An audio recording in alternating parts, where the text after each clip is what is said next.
ఈశ్వరుడు ఎప్పుడు ఏమిచ్చాడో దానికి తృప్తి పడు. ఆ తృప్తికి కారణం ఉండక్కర్లేదు. ఆకలి సరిగ్గా లేదని 1000 రూపాయల మందులు వేసుకుని ఏడుస్తున్న వాళ్ళు కోట్ల మంది ఉన్నారు. వేల పట్టున ఆకలేస్తోంది, సంతోషించు.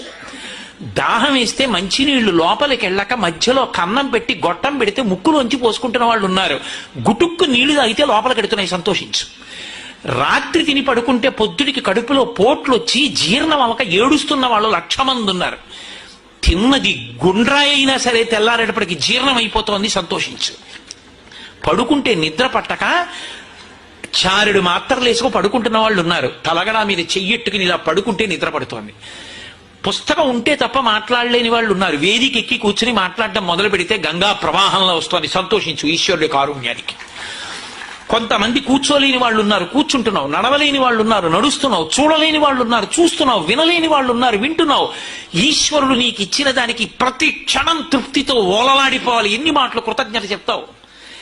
అది మానేసి ఎప్పుడు ఏదో పోయిందాన్ని తలుచుకుని ఏడవడం కాదు, వచ్చేదాన్ని ఊహించుకుని అలా జరిగితే బాగుండని కనుబొమలు ఎగరేయడం కాదు.